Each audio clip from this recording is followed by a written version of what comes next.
strong, bold to defend forever the cause of freedom and of right. Fill our hearts with true humility. Make us cherish fearless honesty and help us to resist oppressors with all our will and might forevermore. And help us to resist oppressors with all our will and might forevermore. And now the GhIE anthem.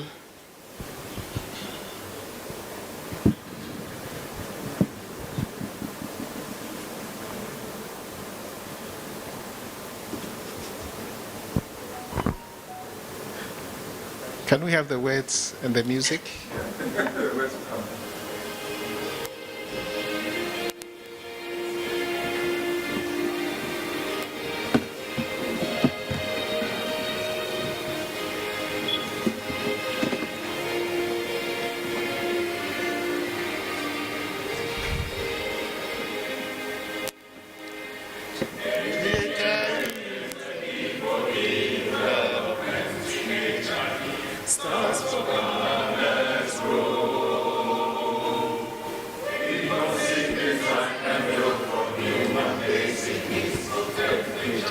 For sustainability. Engineering is the key for development. Stands for Ghana's growth. We conceive, design, and build for human basic needs. For sustainability. With the help of God, the master engineer, backed by excellence and integrity.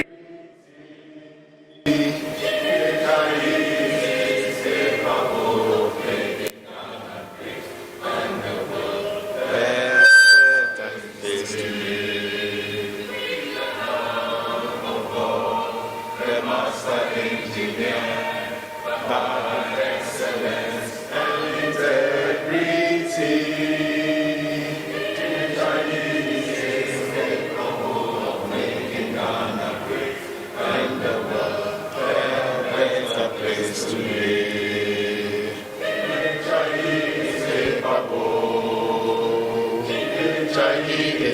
Escapable.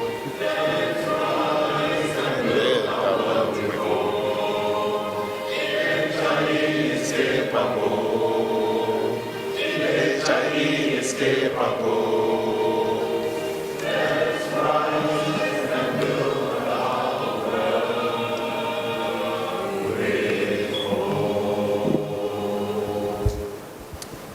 Thank you all very much. You may be Excellence seated. and integrity. Okay, we'd like to introduce our dignitaries. So we will start with dignitaries right over here. In our institution, we respect our past presidents very much. They set the pace for us to follow. So in no particular order, in the order in which they are seated. Our vice president is seated over there, so we'll include her. Past President, Engineer Ato Wright.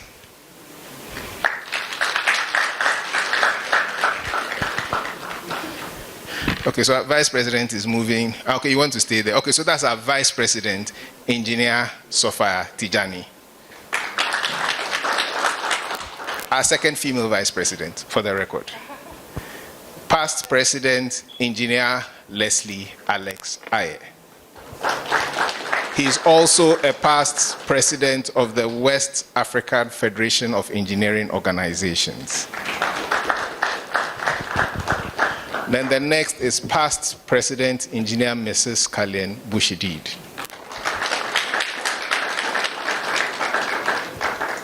I always like to say this. She was the last president of the Ghana Institution of Engineers and the first president of the Ghana Institution of Engineering. She was also the first Ghanaian to be the president of the Federation of African Engineering Organizations. And the first and only female executive secretary of the Ghana Institution of Engineering. And the first female vice president of the Ghana Institution of Engineering. She's asking me to guess which school she went to. And she went to Wesley Girls. Please put your hands together. And she went to Presec Sixth Form. Next to him is Engineer Magnus Lincoln, past President Engineer Magnus Lincoln Kwashi. He's also a past president of the West African Federation of Engineering Organizations. The next is past president and the current chairman of the Engineering Council of Ghana, Engineer Dr. Kwame Boakye. I should mention the school he went to. Okay, he went to Achimota School. No, you can see it here, Achimota School. Engineer Leslie Aye also went to Achimota School. Then our past vice president, Engineer Basin, past vice president. Okay. Just for the record, he also went to Achimota School. Oh, yes, I also went to Achimota School. For the record. Yeah.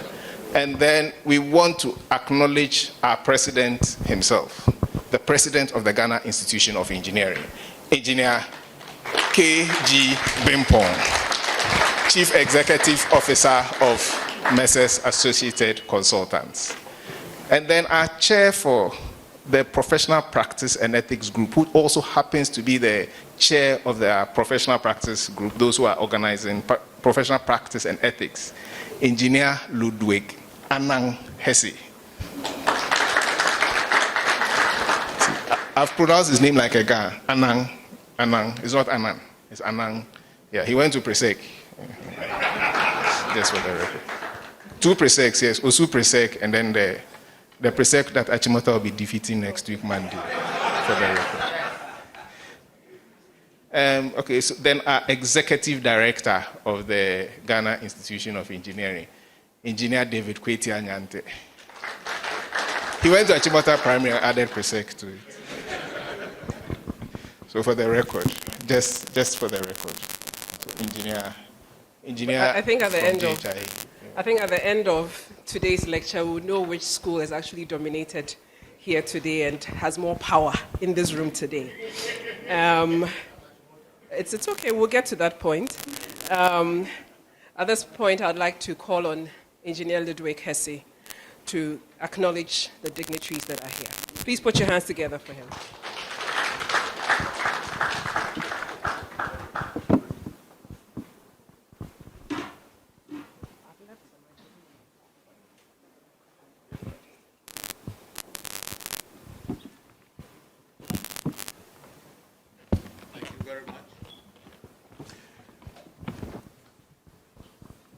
It's a pleasure to be here, and it's a pleasure to see all of you here today.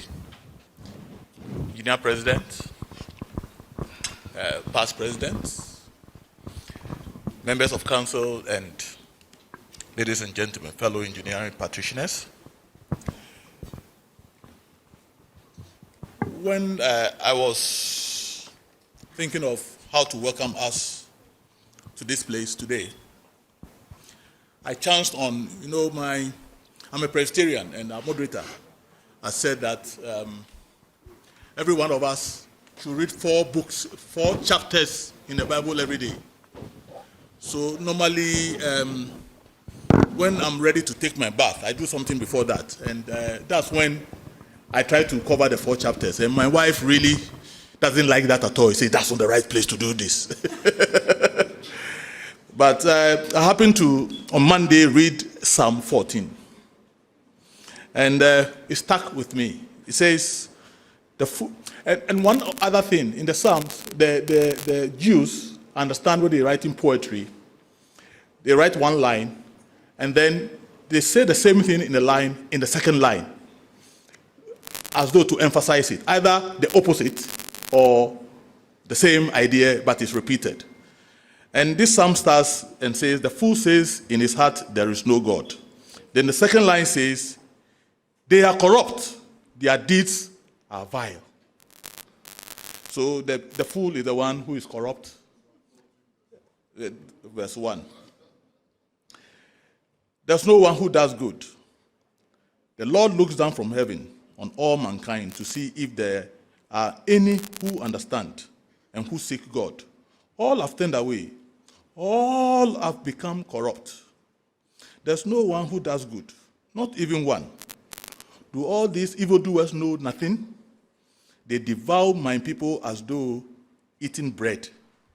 They never call on the Lord, but there they are, overwhelmed with dread, for God is present in the company of the righteous. You evildoers frustrate the plans of the poor, but the Lord is their refuge. I don't want to read the verse 7 because it sounds like a Zionist. And these days, you are not too sure to read the Zionist verses in the Bible, so I won't read the verse 7. But, ladies and gentlemen, the Ghana Institution of Engineering, we have a code of ethics. And ethical behavior is one of the things that we promote as a group of professionals. But sometimes it sounds like we are fighting a losing battle, because the environment in which we operate as engineers, and not only as engineers, but other professionals, because I believe all other professionals also have a code of ethics to operate with. Because the environment itself has become so polluted, not only with galamsey, but with bad behavior, bad attitudes, bad way of doing business. You look at procurement, you look at all those things, we have issues. And it's us professionals who are at the helm of these things. Not only engineers, but everywhere you go, there's one professional or the other who is at the helm of affairs. And they subscribe to various ethics and codes of ethics. Yet, it's the same professionals, the same leadership that is accused of doing wrong. So when we say there are potholes on our road, we are criticizing an engineer. And when we say the judges don't judge right, we are criticizing a lawyer or a professional judge. And when we say our children are not taught well, we are criticizing a teacher. And all of us have code of practice. So the point is that why are we getting it so wrong? And so this year, looking at this, we said, is it because probably we are in a polluted environment and we as individuals have become helpless in achieving the goals? As a nation, we have tried several times to bring ethical behavior, good behavior to the fore. Kutu Acheampong tried it in the 70s. We all had to recite the National Pledge, Charter of Redemption, but they couldn't live by the standards they set, and the whole thing collapsed. Rawlings came with probity, accountability, integrity, and all those things, but we couldn't put it into the national psychic as a way of life. And today, we only talk about corruption. When you open the radio stations, that's all that we are discussing. So we thought that probably as part of these annual ethics lectures that we undertake every year, we should start looking at the bigger environment and see whether we can instigate a discussion, a national discussion, as to whether the code of behavior in our country is adequate and whether we need to do something about this. And we thought that really bringing Yao here, our brother engineer in Sako with his vast experience internationally and locally, we believe that he can instigate us into this discussion and this discourse. So we are here today to try to be better people. There's no sermon here. Probably I'm the only one who will read the Bible. I don't know. But we need really to challenge ourselves to see if we can instigate a change in our national psychic. So we are here today, and we believe that we'll have a good time. We welcome you, participate, all our brothers and sisters online, those watching us on television, on various social media platforms. You are welcomed, and stay put and be ready to participate in this discussion. Thank you very much.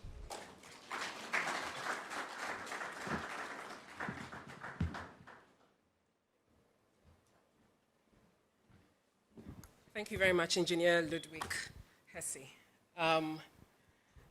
When I joined Ghana Institution of Engineering as a young female engineer, one of the things that was very dear to me was being a part of the Professional Practice and Ethics Committee. At the time, Engineer Hazel was the chair of that committee, and it was my first committee. And I think that actually sparked my interest in continuing to serve on the council of the institution, because it forms the core of who we are as engineers. So this particular lecture is actually very dear to my heart, and I hope that when we all leave here, we're leaving with some mission and vision and some commitment to ensuring that we practice engineering more ethically. I'm also privileged right now to introduce someone who's also very personally dear to me, because when he showed interest of becoming president of the institution, I determined that I will serve on his council again. I would like to introduce the president of the Ghana Institution of Engineering, my very good friend, Engineer GhIE Bimpong. Please put your hands together for the president. Whilst he's walking up here, if you're using car number GR745622, it's a Toyota, please do all to go downstairs and help with all the protocol things down there. GR745622. Thank you. Please put your hands together once again. Thank you very much. Yeah. Well, they were mentioning names of schools, and when it got to my turn, they didn't mention the school I attended. Well, I did not attend the endowed schools, but I am here with you today as your president. And for the records, I did my O-level at Odan Secondary School and A-level at Laboni Secondary School. So, the Star of the East and Greater Accra, we are here and representing. The Chief Justice of Ghana, Her Ladyship Justice Gertrude Araba Esaba Tokono, Chairman of the Professional Practice and Ethics Committee, Engineer Ludwig Anan Hesse, the Executive Director, Engineer David Kwetia Nyante, Council members of the Ghana Institution of Engineering, past presidents, Chairman and Council members of the Engineering Council of Ghana here present, GHI members, representatives of professional bodies, other invited guests, media houses, ladies and gentlemen. I wish to take this opportunity to welcome you to the Engineers Center, and more especially to the 9th Annual Ethics and Leadership Lecture Series. Honesty, justice, integrity, and responsibility form a moral philosophy which, associated with mutual interest among people, constitutes the foundation of ethics. And this is a quote from the GhIE Code of Ethics. As engineering practitioners, we recognize the enormous responsibility placed on us in the infrastructure development of our country and the world at large. We have a sacred responsibility towards society, and this is a charge we must keep. Any lack of ethical behavior on our part could have disastrous trust, safety, financial and economic implications on our beloved country, and our professional reputation would thus be irredeemably damaged. We are exposed to a daily battle of taking decisions which can either have a positive or negative impact on our assigned duties. This could be due to negligence, willful acts, or sometimes out of ignorance. Any act, whichever way it is undertaken, if found to be unethical, cannot be easily, see technology,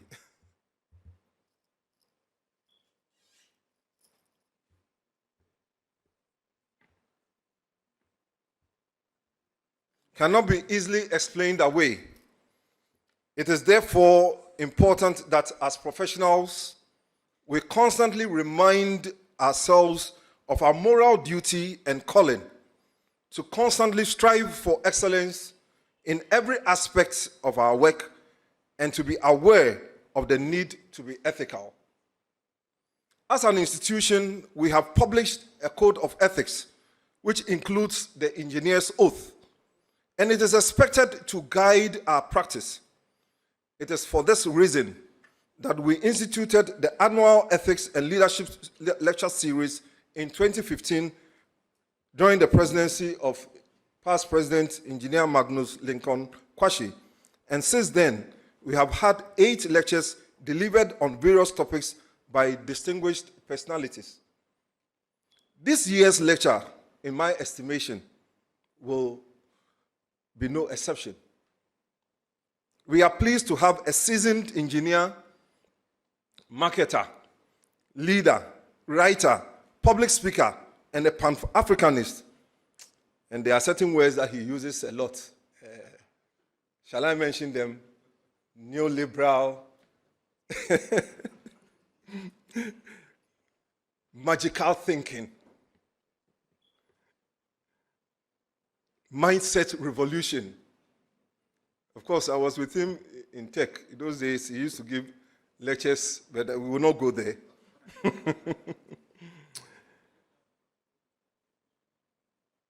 When he is, and I know something, when he is properly introduced, you will realize we have made a good choice. However, I must warn you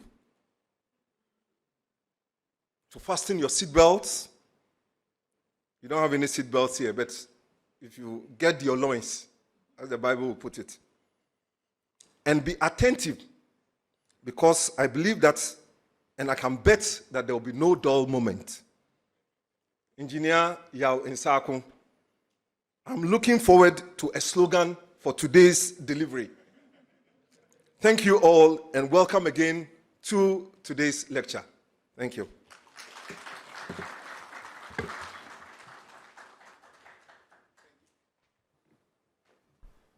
We're putting our hands together for our president.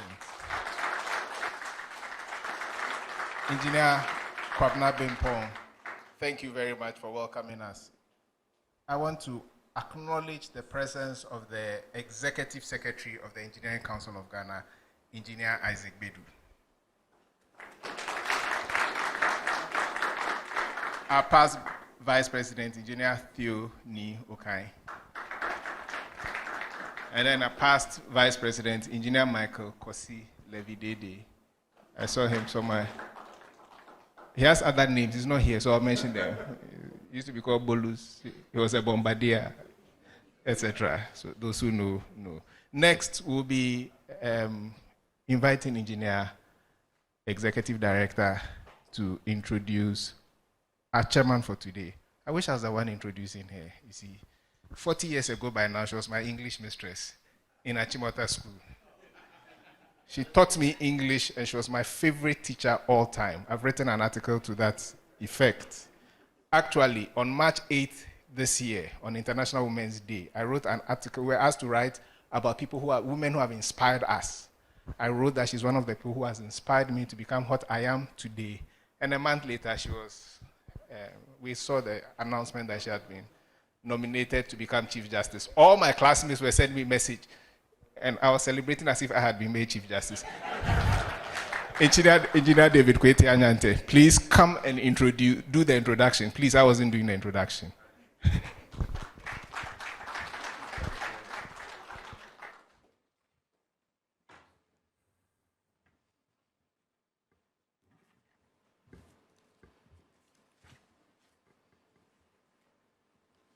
President of the Ghana Institution of Engineering, Engineer Kwabena Bimpong, Chair, Professional Practice and Ethics, and President-elect of the Ghana Institution of Engineering, Engineer Ludwig Hesse, Council members, past presidents, representatives of professional bodies, distinguished invited guests, fellow engineering practitioners, the media, ladies and gentlemen.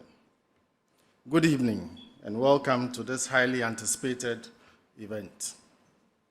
It's an honor to introduce our esteemed chairperson for today, Her Ladyship Justice Gertrude Saki Tokonu, whose law journey has been remarkable and extraordinary. Today's event centers on the theme, Improving National Values, Professional Practice, and Engineering Ethics. We are here to explore the vital connections between law, ethics, and engineering practice with the goal of shaping a brighter future for our nation and the world. Steering us on this journey is Her Ladyship Justice Gertrude Saki Tokonu, our chairperson. Her Ladyship graduated from the University of Ghana, Legon, with a BA in Law and Sociology in 1984. She was called to the bar in 1986. In 2001, she obtained a postgraduate diploma in International Law and Organization from the International Institute of Social Studies, which is part of Erasmus University, Rotterdam, in the Netherlands. In 2011, she graduated from Golden Gate University School of Law, USA, with a Master's of Law in Intellectual Property Law. She had a secondary school education at Wesley Girls High School, where she obtained her ordinary level certificate, and at Chimota School for her advanced level certificate. She has had a distinguished and varied practice at the bar, including being a co-founder at Sozo Law Consult, where she worked as managing partner. In June 2004, Justice Gertrude Tokonu was elevated to the High Court bench and subsequently promoted in October 2012 to the Court of Appeal. In December 2019, she was elevated to the Supreme Court bench. She has occupied a number of positions since becoming a judge. Prominent among them are Supervising Judge of Commercial Courts and Chair of E-Justice Committee. Her Ladyship was nominated to the office of Chief Justice in April 2023 to replace His Lordship Justice Enin Yeboah, who retired on 24th May 2023. Her Ladyship Justice Gertrude Tokonu is married with 4 daughters and 3 grandchildren. Ladies and gentlemen, let us embark on this voyage and in the spirit of unity and progress, strive to improve our national values, enhance professional practice, and embrace the ethical foundations that will guide us towards a brighter and more responsible future. Distinguished ladies and gentlemen, help me to welcome our chairperson, Her Ladyship Justice Gertrude Saki Tokonu.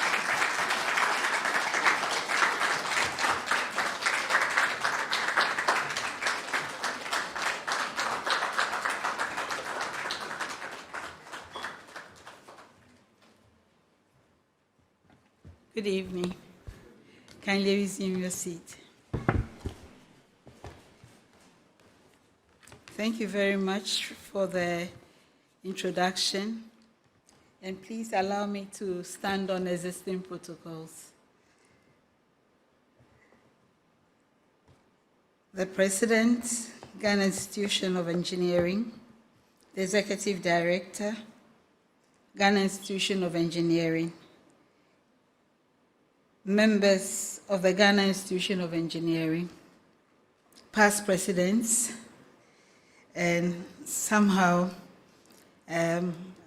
I'm able to recognize virtually all of the past presidents as persons that I've been very close to. I had the distinct honor of swearing in the first female president, Kallian.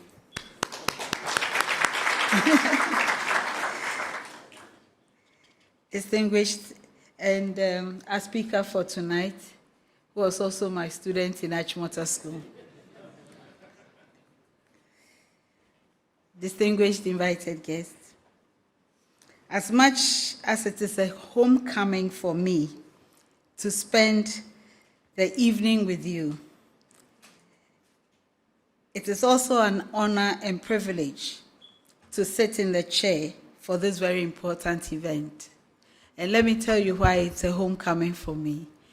If I have taught you in this room before, kindly wave.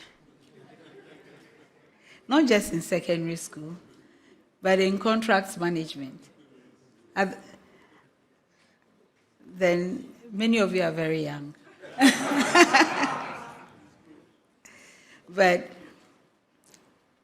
very early in my career, I saw a notice in the lawyers' changing room. The International Bar Association was inviting young lawyers with less than 7 years experience to apply for a scholarship to work anywhere in the UK, USA, or in Europe, because they had come to the position or the thinking that construction law was lacking in strong representation among the skills of lawyers. And so the International Bar Association was ready to sponsor any young lawyer or a number of young lawyers to work in construction law departments or the engineering department or any of the construction disciplines, the departments of the construction disciplines in a firm in UK, Europe, or America. And I recall being interested. I applied to do the scholarship, entered the essay competition, and eventually ended up winning it at the top of many, many, many people from many, many countries. And that became my introduction to construction law. And so from my time at a top 20 law firm in the UK called Nabarro Nathanson, from there, when I returned to Ghana, some friend of mine who is a contractor mentioned to the architects, the engineers, and said, this lady has expertise in construction law. And so for many years of my legal practice, I spent them among engineers, the Institution of Engineers and the Institute of Architects, and doing programs for Department of Urban Roads, etc. And I became very comfortable among construction experts. Eventually, I became a fellow of the Ghana Institution of Construction. And I'm still invited to events. I feel very much at home in this building, because I think it's this very room. Yes. When I became a judge, I had to. I resisted in my early years, and then after a while, I had to stop. I just had to stop. So it feels like a homecoming for me. And I want to thank the Ghana Institution of Engineering, in particular the organizing committee responsible for this lecture, for the kind invitation to chair it. Let me also congratulate Engineer Yao Nsako, today's speaker, on his selection by the institution. Mr. Nsako is counted as one of the foremost thought leaders in today's communities, and I have no doubt that in him, we have a personality with a capacity and clarity of thought to properly address the topic presented and provide a framework within which relevant issues can be addressed for progress to be made in this really critical aspect of our national life. The theme for the lecture is most apposite. The subjects of values and ethics can never grow old. With the expansion of global community through the internet, the issue of morality has lost much of its sharp edge. Cultures and opinions ebb and flow, depending on the web location of a surfer, and it would seem that the broader the world view of a person, the more incoherent the conversation can get. The danger to national survival cannot be overestimated in this cacophony. There is a pressing imperative, to my mind, to restore an overview, at least, of national values, and to recognize the national good as greater than individual grasps, and to make ethics a lodestar once again. That the institution has chosen this theme, improving national values, professional practice, and engineering ethics, quote unquote, I think is demonstrative of the fact that the profession recognizes its foundational role in the Republic. Engineers shape our infrastructure, propel technological advancements, and drive innovation. The engineer's role is pivotal to the progress and prosperity of the nation, as has been noted already this evening. Without an ethical anchor, the economy flails, breaks, or grows strong in the hands of its infrastructure developers. It is only fitting, then, that the professional body, as it is doing today, stimulates a national conversation on a matter that has always been critical to our well-being as a nation. Issues such as corruption, safety concerns, and adherence to codes of conduct have always dogged the pristine nobility of your profession. And I vow to myself that I would not say anything controversial. So I'm doing my best to behave like a guest. But I've worked with you enough years to know what I mean by what I just said. And so may I humbly repeat it. Issues such as corruption, safety concerns, and adherence to codes of conduct have always dogged the pristine nobility of your profession. As much as the Ghana Institution of Engineering has been instrumental in promoting engineering excellence and ethical practices, for which it is to be commended consistently, it has also been acknowledged that discussions on values and ethics are relevant within the context of how Ghana leaks so much money from the way infrastructural development is done. I look forward to a stimulating evening, and I invite you to do so because I believe that Mr. Nsaku is going to shake our foundations in many ways, even though I don't know how he's going to do it. At this point, ladies and gentlemen, allow me to introduce Mr. Nsaku. As I have, because that's the second leg of my duty this evening. As I've already indicated, I had the joy of teaching him when he was only a boy. Something he doesn't allow me to forget. He's a widely admired UK-based leader.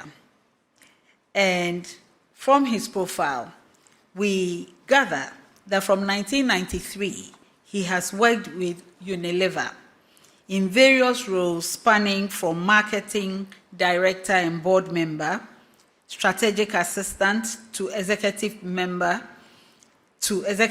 and president for Asia, managing director of Unilever East and Southern Africa, managing director and executive vice president, Unilever Ghana and Nigeria, and executive vice president, global markets. I asked him if he retired, and he said yes, he took early retirement.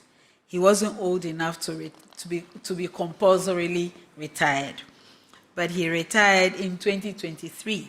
And since then, I take it that early 2023, he's been extremely busy in various companies across Ghana, the United Kingdom, the USA, Shanghai, China. Where do you really live?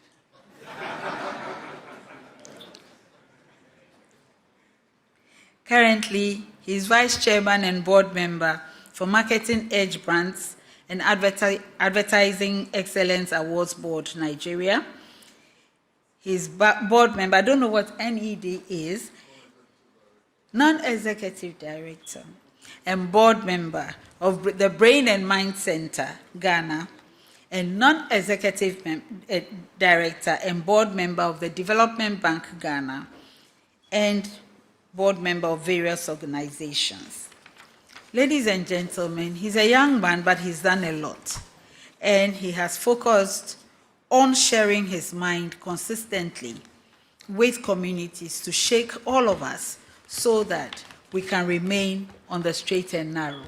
It is really my privilege, it is really my joy to invite you to join me to welcome Mr. Yao Nsako.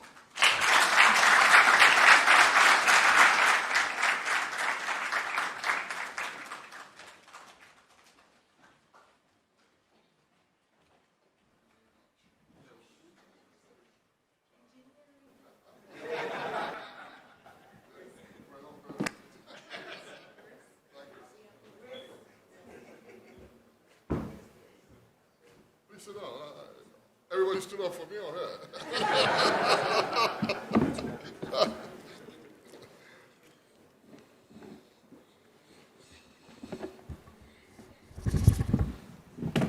Well, good evening, everybody. Thank you very much for coming. Oh, hello, sir. I've been asked to speak, as the theme has been repeated, on improving national values, professional practice, and engineering ethics. And I decided to present a paper titled, "Every Day the Bucket Goes to the Well, One Day the Bottom Will Drop Out." To situate it within a context, I decided to take two quotes from China. The first is, "Never forget the well diggers when drinking from the well." That's from Xu Enlai, who used to be the premier of China. And the second is, "The chief purpose of mobilizing people's initiative is to develop the productive forces and raise living standards." That's from Deng Xiaoping. So now I get into the speech properly, and I just warn that I will speak a bit quickly because this is a big subject. There's a lot that I want to get through, and yet the Chief Justice is a very busy woman, so if I'm not careful, she can throw me into jail if I go on too long. So I want to speak quite quickly. So chairperson, senior engineers, I see several of them here, and all other engineers and professionals, citizens, not spectators, ladies and gentlemen, allow me to stand on existing protocols. I have deliberately left out spectators. It is immoral, unconscionable, and unacceptable in the times we live for any of our compatriots to be content to be a spectator. For the times, they are worrying. It is with great gratitude that I have come here to speak today, but I am not without a significant amount of trepidation as well. I forget that there's a difference in height between me and the Chief Justice.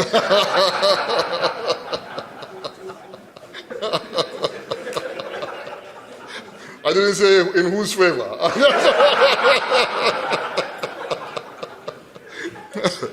It is with great gratitude that I have come here to speak today, but I am not without a significant amount of trepidation as well. I am grateful because when your colleagues select you out of millions of your compatriots to speak on such a subject, it is complimentary. While it is not hubristic to assume that being invited to give such a speech must mean you are at least not an embarrassment to the profession, that could be an exaggerated conclusion. Perhaps I could be here simply because they do not know me at all, and they are just about to realize a grievous mistake has been made. 4, the institution made no effort to find out what I would be saying and gave me an absolutely free hand to prepare my remarks. What I say tonight, therefore, reflects only my views, not necessarily those of the Ghana Institution of Engineering. I do notice, though, that like all good engineers, the Ghana Institution of Engineering has installed a backup device. Should their own primary judgment fail, that of our chairperson tonight will not fail. She's the chief judge of the country. I mentioned that I was up here with some trepidation because while she is the chief justice of all of you, she is my chief justice, and as she said herself, she's also my beloved literature teacher, Trudy. When she first met me, I was a 15, going on to 16-year-old Form 4 student in Achimota School. At the time, the only real reason I could find for being in school was that it would make my mother happy if I did well enough in the O-level examinations to do my sixth form, that is A-levels, at Achimota School. I really did think I was going to school as a favor to my mother at that time. The sitting Chief Justice was the very first person to teach me English literature as a subject. And what a devoted, doting teacher she was. I can only say thank you on behalf of the very many you touched so deeply, Trudy, our beloved Trudy. Silver and gold have we not, but in the name of all that is good about the human race, we thank you most sincerely. Having thanked you, Madam Chair, my former teacher, Chief Justice, I am still in trepidation. You must disclose to me very quickly in which primary capacity you have come here. Hopefully it is not as my former teacher, here to assess whether I still remember anything you taught me. For the worst thing that can happen to me is for the Chief Justice to rule that I have done nothing with all that she taught me, and then insist I must refund my school fees to those who inherited my late parents' estate at inflation-adjusted rates. That will be tough for me, for there is no court above the Supreme Court. Many people, since her ladyship, our chair for tonight, was kind enough to write a post on my Facebook page and signed simply and affectionately as Trudy, have asked all manner of questions. I'm told she has a reputation on the bench as a no-nonsense judge, stern, and a disciplinarian. Therefore, the questions put to me mainly seek to find out what the young, straight out of university Trudy was like. Answering some of them publicly may put me in contempt of the Supreme Court of Ghana. So I will not. But to the questioner that amused me the most, I answer, yes, this Chief Justice can really dance. She was a dashing young teacher, universally adored by her students, especially the male students. There is every likelihood that she is the best dancer that ever became Chief Justice in our country. That is as far as I am willing to venture. Trudy, again, we thank you for everything. You are a special teacher. We wish you well in this very difficult job. Quick declarations. As always these days when I deliver a lecture like this, I must begin by snuffing out the frenzied flames of rumor. Yao Insaku is not about to announce that he is contesting for any political office. I have no ambition whatsoever to participate in elective office, not now, not ever. I took this position in 1992 and it has not changed. Now we can move on. If you want to know why we get involved in the conversation when we are not running for office, I repeat to you the words of that profound thinker and freedom fighter, an icon of the anti-colonial liberation movements of Portuguese-speaking Africa, martyr of the struggle of freedom and dignity and more, Amilcar Lopez da Costa Cabral. He once observed with powerful but deeply sincere simplicity, and I quote, "I am a simple African man doing my duty in my own country in the context of our time," end of quote. It does not take much to establish that we live in warring times in Ghana, in West Africa, and in much of Africa. The times, they are troubling. I will give only one figure, as we're going to be tight on time for the enormity of the task involved in discussing this subject. The September Monetary Policy Committee of the Bank of Ghana report put food inflation at 51.9%. 51.9%.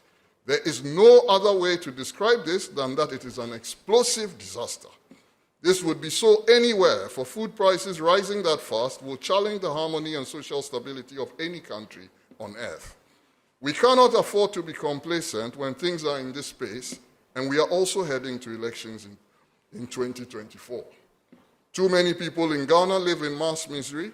Too many people have nothing to lose. If those who have most to lose, the bourgeoisie, the upper classes, the ruling elites, just sit and watch the cracks, eventually the bottom of the bucket of society will drop out. It may not be a beautiful and controlled drop. If we do nothing now, which is already quite late, we could see a detonation.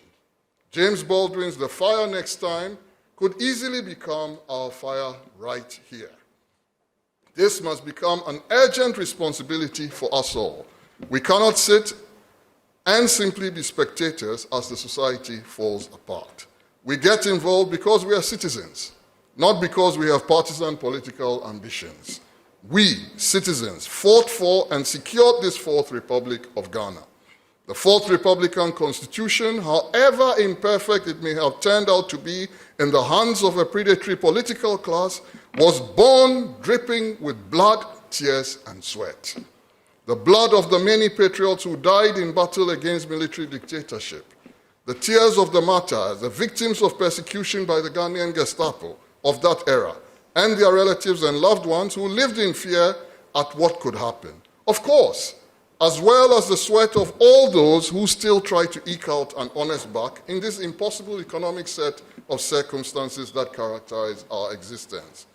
In 30 years of the Fourth Republic, we have created a society in which 7 out of 10 of our compatriots live in poverty, having to get by on average family-sized budgets, and these family sizes are on average 5, average family-sized budgets of 140 Ghana cedis a day.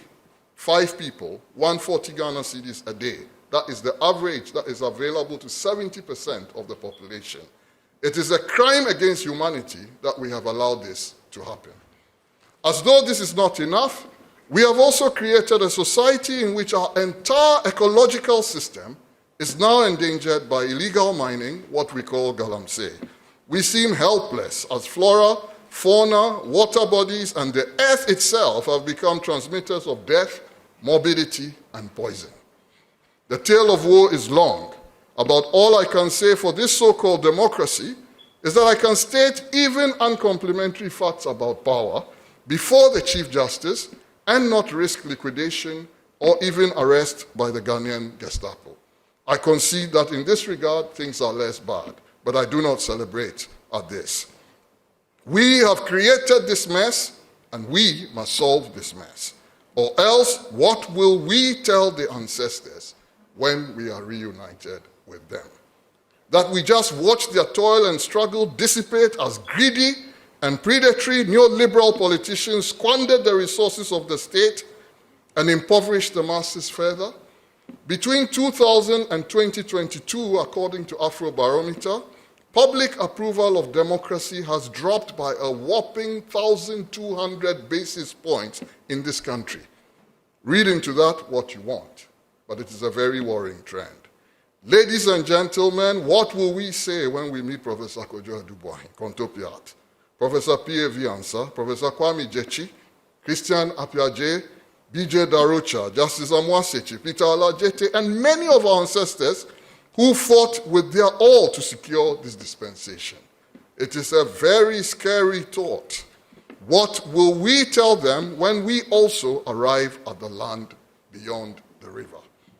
In his powerfully rendered essay, Discourse on Colonialism, Aimé Césaire begins on a thundering note of condemnation of European colonialism. I borrow it with a very slight modification to fit our Fourth Republican context. It should cause deep reflection for all of us who live with the deterioration of everything, especially of values, principles, and ethics, that the Fourth Republic has come to represent this state of anomy. Modified for the context, Aimé Césaire's famous opening paragraph would read to Ghanaians as, "A civilization that proves incapable of solving the problems it creates is a decadent civilization.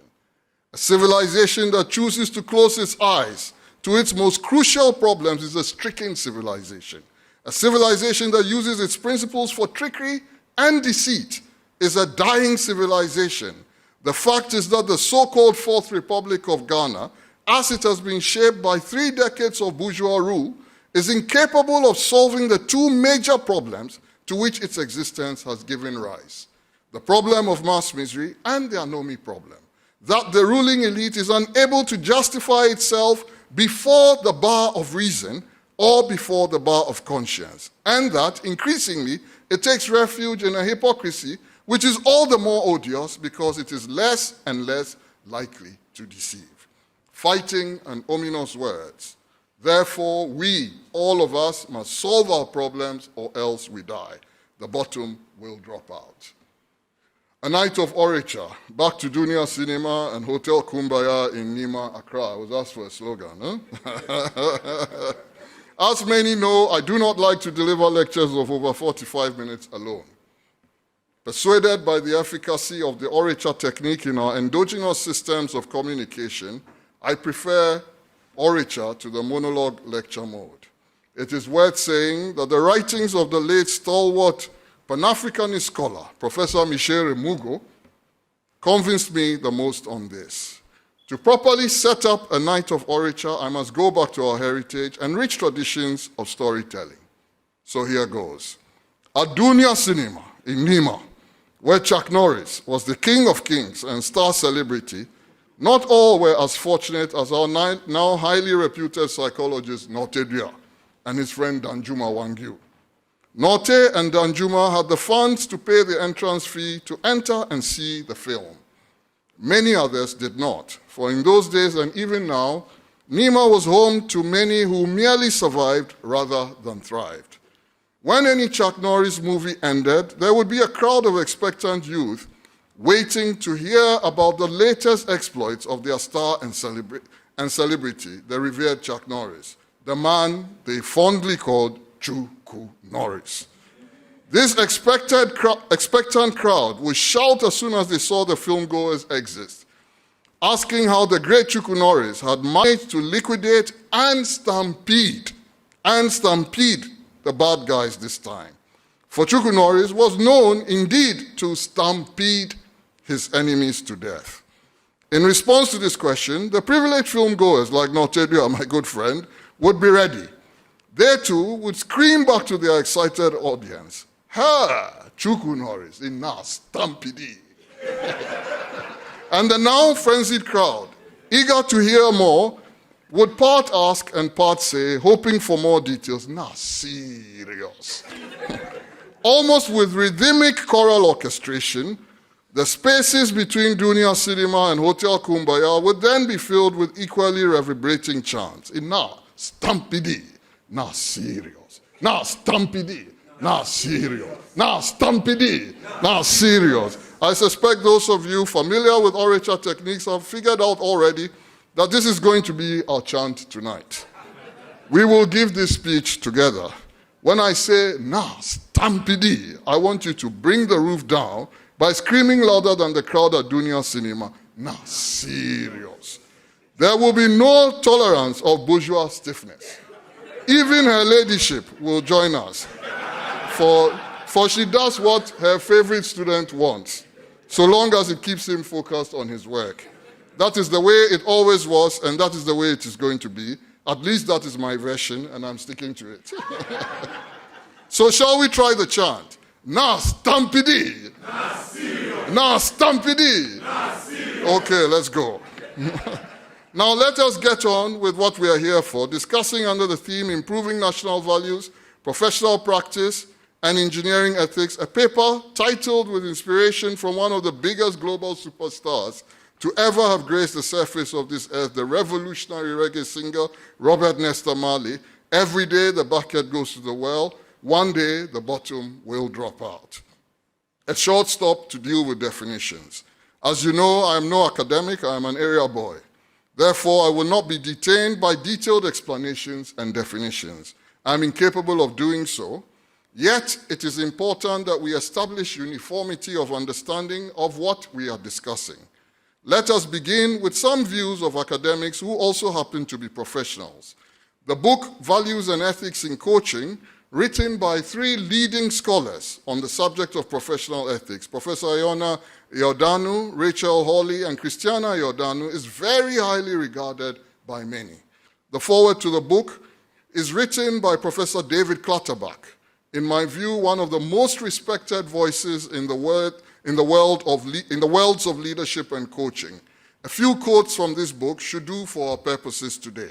Quote 1, values are defined as principles or standards of behavior, one's judgment of what is important in life. Quote 2, ethics are moral principles that govern a person's behavior or the conducting of an activity.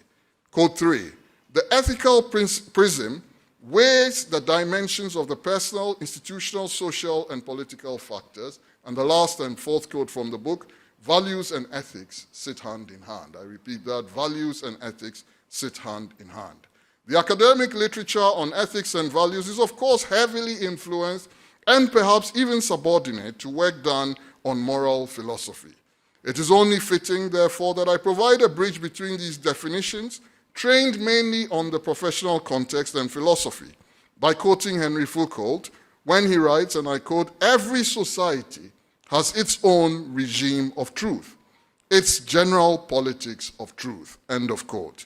The question for us to ponder is, what is the politics of truth that the Fourth Republic has engendered? A pure rhetoric of power, or an opportunistic, misleading, and highly disingenuous use of communication techniques for the most transactional and manipulative purposes, only meant to secure electoral victory?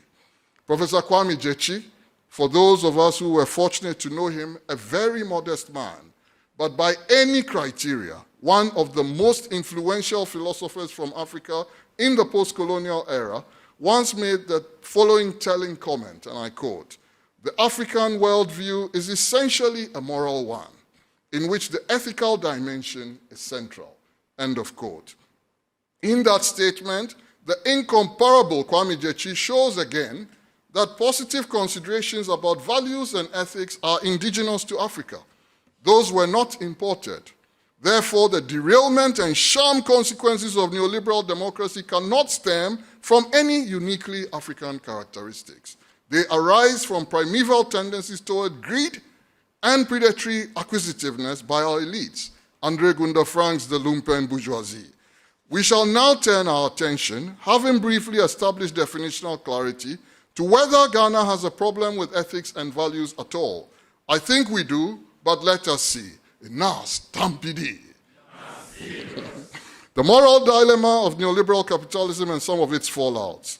There is enough in the headlines every day to keep us chattering about the latest rapacious deed and plain brigandage of someone in political office. This does not stop whether it is the MPP or NDC in power. It is deeply disturbing to see this happen with such alarming frequency, for it conditions the minds of the masses. It sometimes appears as though, having filled every other space with their loot, politicians have taken to hiding it in cupboards, under beds, in wardrobes, and maybe soon even in chamber pots. Not so long ago, it was the current president, Nana Akufo-Addo, mocking the then Attorney General of an NDC government, Dr. Obed Asamoah.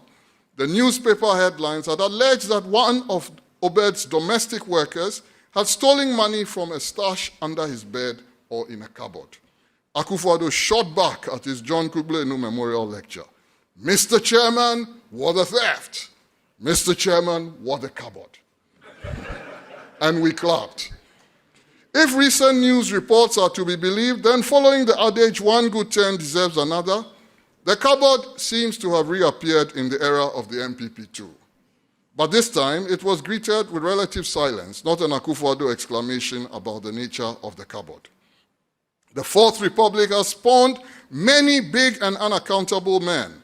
Before our eyes, we see a search for political favors, for contracts, for public procurement deals, and for appointments result in massive corrosion of meritocracy. It precipitates moral degeneracy. The unaccountable big man, to whom no one dare say anything critical, is incompatible with true democracy. In 1980, when the reforms he is generally credited to have been the architect of were just rarely taking off, Deng Xiaoping, in my view, the most historically and economically significant leader the human race has ever encountered, for his reforms took 800 million people out of poverty, warned that he would deal with such behavior with an iron hand. He cautioned, and I'll quote a little bit at length, the most senior members of his party in chilling but humorous words. I quote him, "During the Cultural Revolution," this is Deng speaking, "when someone got to the top, even his dogs and chickens got there too.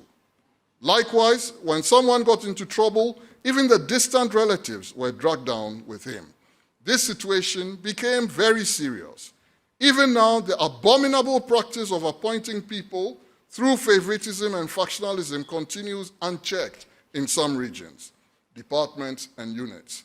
There are quite a few instances where cadres abuse their power so as to enable their friends and relations to move to the cities or to obtain jobs or promotions. It is thus clear that the residual influences of clannishness must not be underestimated. We need to exert ourselves if these problems are to be solved." End of quote. There must be lessons in those words for our own experience in Ghana.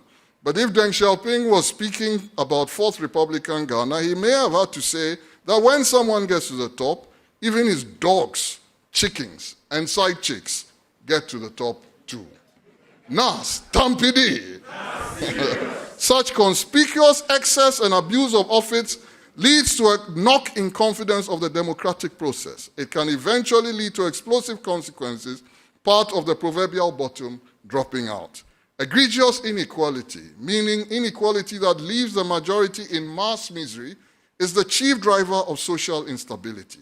It is also the lead consequence of neoliberalism. The system no doubt triggers capital accumulation, but it is deeply oriented to overconcentration and poor distribution. And there it enters a death trap.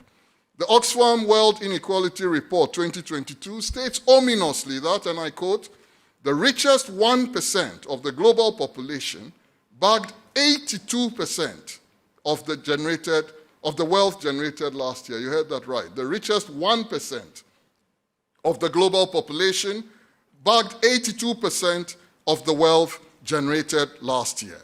In contrast, the poorest half of humanity saw no increase in their wealth. The report also highlights that the top 10% of the global population own 76% of all wealth, while the poorest half of the population owns only 2% of the total. Poorest half, only 2% of the total.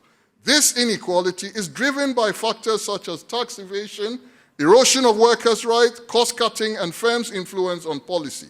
The report calls for governments to ensure that economies work for everyone and not just a fortunate few. End of quote. According to the World Hunger Statistics 2020 by Food Aid Foundation, 821 million people, or 1 in 9, still go to bed on an empty stomach each night. Even more, 1 in 3 suffer from some form of malnutrition.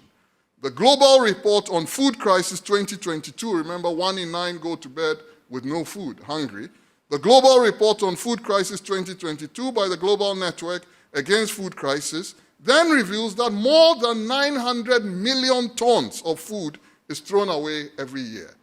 In a world in which 1 in 9 go to bed hungry, we throw away more than 900 million tons, with 17% of the food available to consumers going directly into the bin. Of this waste, 60% is in the home. So it's not post-harvest losses. 60% is in the home. We throw away the food. The global economic system, with its dominant courage, neoliberal capitalism, is in serious trouble. The system is broken if these are its outcomes. I would say the system is even dangerous if these are its outcomes. As my friends in East Africa will say in Swahili, neoliberal capitalism is the scourge of modern humanity, kabisa, the chief ethical issue of the human race in the 21st century. I do not know about you, but I was particularly rattled by the 2020 Oxfam World Inequality Report. With the world in the throes of COVID and rattled to an existential extent millions of workers were laid off in all kinds of schemes. Business said this was necessary to protect its collective model, and therefore these mass layoffs were essential for the very survival of capitalism. Then here came this report saying the net wealth of the world's billionaires increased by 30% during the first 6 months of the coronavirus pandemic. Wealth inequality is nothing new, but even for people like me who have no issue whatsoever with people getting rich from their honest labor, we must concede something is wrong. The insensitivity and callousness that sends hundreds of millions of people away from work and dignity, while a few disproportionately increase their colossal wealth, is simply put spiritual wickedness. The Oxfam report found that, listen to this carefully, that the world's 2,153 billionaires had more wealth than that of 4.6 billion people combined, meaning they were wealthier than 60% of the Earth's entire population combined. The Oxfam report also estimated, wait for this, and remember that the Chief Justice is also an African woman when I say this, that the world's 22 richest men have more wealth than all the women in Africa combined. 22 richest men have more wealth than all the African women combined, and there are African billionaires who are women. So you strip them out and then you see what the reality, what the majority is. The report says women and girls who spend billions of hours cooking, cleaning, and caring for children and the elderly are the backbone of our global economy, yet benefit the least from it. Paul O'Brien, Vice President of Policy and Advocacy at Oxfam America, said in a release about the report, he continues, "It's no accident that while most billionaires are men, women handle the care work and dominate the least secure and lowest paid jobs. Women and girls are subsidizing our sexist economies, enabling rich, white, male billionaires to accumulate vast fortunes at the expense of the poorest." End of quote. To me, this is the number one moral, ethical, values, and philosophical crisis facing humanity in the 21st century. The fact that so many languish in mass misery in a world that also has so much wealth and yet cannot distribute it properly because a few must hoard to satisfy their greed. This stark reality of mass poverty and its associated indignities are the biggest threat to humanity. They make the world an unstable place. The wonder is why policy addiction to the directions that produce such outcomes continue to be favored to the point of mindless addiction by so many in Africa. Ghana is no exception, and we are witnessing the evidence. As a chemical engineer, I know that the laws of osmosis and thermodynamics both drive natural corrections when one side has too much and the other has too little. The second law of thermodynamics indeed argues that the total energy in a closed system remains constant. Yet, neoliberals have built an economic model in which over-concentration of wealth, extreme income polarization takes place and dangerously leaves out many from the fruits of development. We know from our engineering practice that a system that has no self-correcting mechanism to ensure fair distribution soon explodes. Is our Fourth Republic heading there?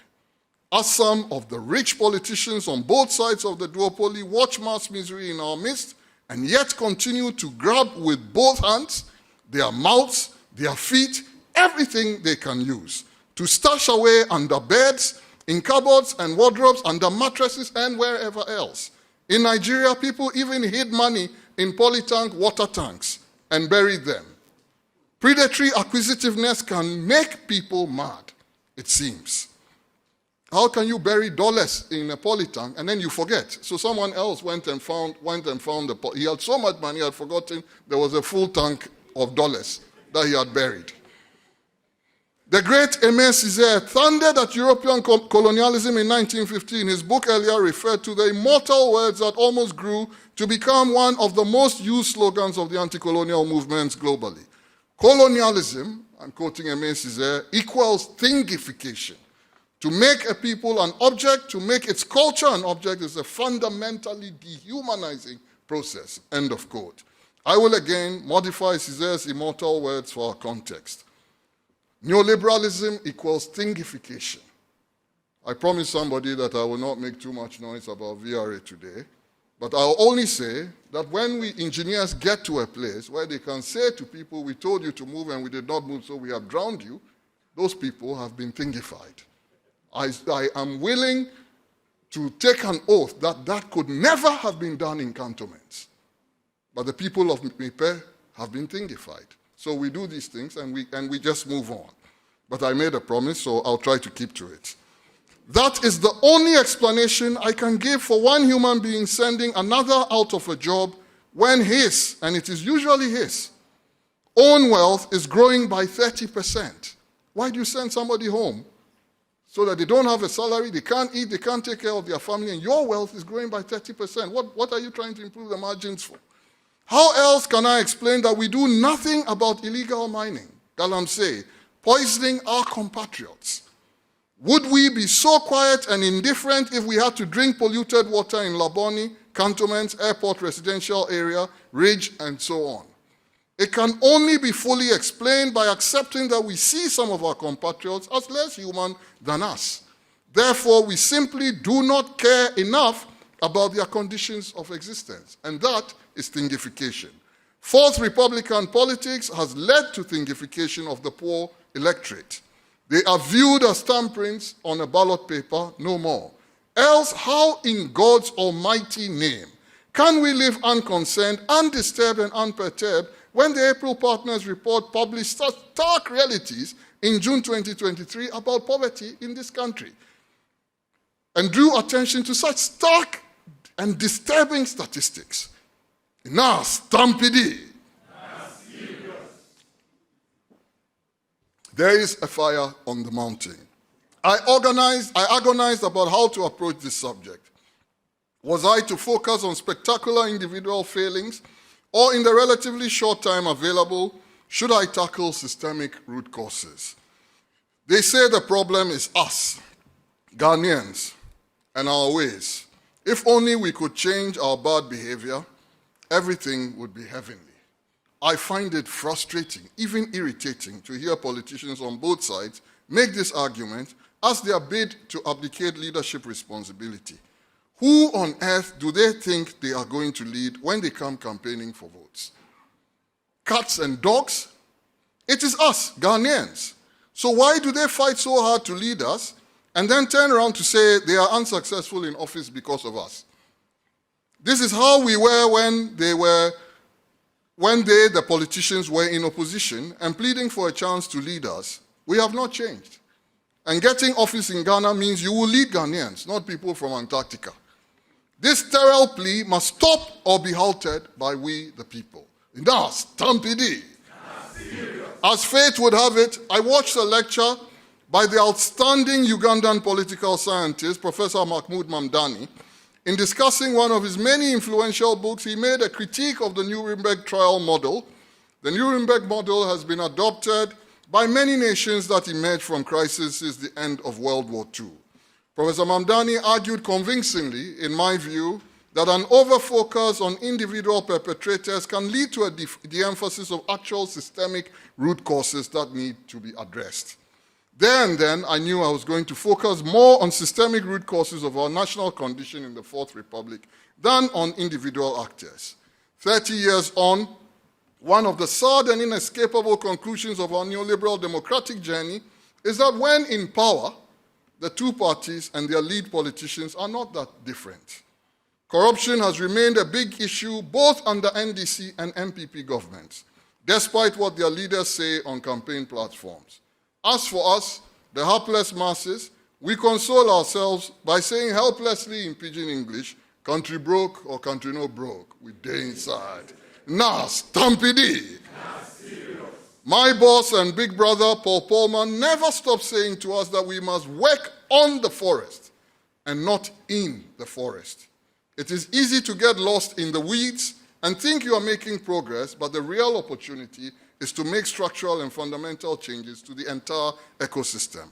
This is also the lesson, and I see that some of them are here, that I learned from the senior engineers who trained me at Unilever. People like our own avuncular inspirer, Andrew Kwesin, who I'm so grateful to see here, like the indomitable and unshakable Kwame Adai, who is signaling me to keep quiet. I was just going to point to him. I wouldn't do that. But look at the man who is laughing the most. And of course, Beneni J, Pamela Albert Texan, Kofi Folsom, and the late Emmanuel Agana. Emmanuel Agana in particular mentored me, sad that he died so early. Especially in accident reporting, focus was always on how we were going to fix the fundamental root causes, not symptoms.